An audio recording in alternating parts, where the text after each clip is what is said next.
எங்க ஐயா பெரியார்தாசன் சொன்னார். சொல்லிட்டு அவர் சொன்னதாங்க சூப்பர். உண்மையா குதிக்கிறவனுக்கு 1000 ரூபாய் சம்பளம், குதிக்கிற மாதிரி நடிக்கிறவனுக்கு கோடி ரூபாய் சம்பளம். எங்க போவோம் இந்த நாடு மரம். நினைச்சு பார்த்தா வைத்தறிச்சல் அல்ல. இங்க இருந்து குதிக்க மாட்டாங்க. காலே தூக்கி வச்சு அடிப்பேன் அப்படின்னு காலை தூக்கி இறங்கு முதல்ல, அதுக்கப்புறமா அடிக்கலாம். அநியாயங்க. அவர் தான் சொல்லுவாரு, கேட்கிறவன் கேனையனா இருந்தா கேப்பையில நெய் வடியும் பாரு.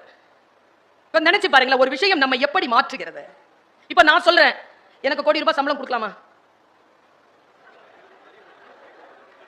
டிஆர்ஓ பாக்குறாரு, கமிஷனர் பாக்குறாரு, அந்த கோடியில போய் நின்னுக்கும். கோடி ரூபாவா? ஒன்னு சொல்றேன், அப்ப நான் கோடீஸ்வரி ஆகவே முடியாதா?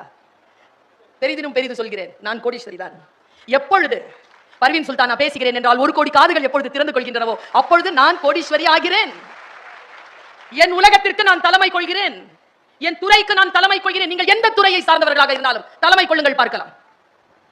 மார்ட்டின் லூதர் கிங் சொல்கிறான், நீ அதிகாரத்திற்கு போக வேண்டுமா? தெருபெருக்குகின்ற என் அடிமை இளைஞனே, நீ பீத்தோவன் என்கின்ற இசைக்கலைஞன் ஒரு இசைக்கருவியை வாசிப்பது போல் உன் துடப்பத்தை எடுத்து தெருப்பெருக்குவாயாக. இன்வால்வ்மெண்ட், முழுக்க முழுக்க கமிட்மெண்ட். எதிலுமே நீங்கள் முழுமையை காட்டுகின்ற பொழுது அது உங்களை தேடி உங்கள் கைக்குள் வந்து சேரும்.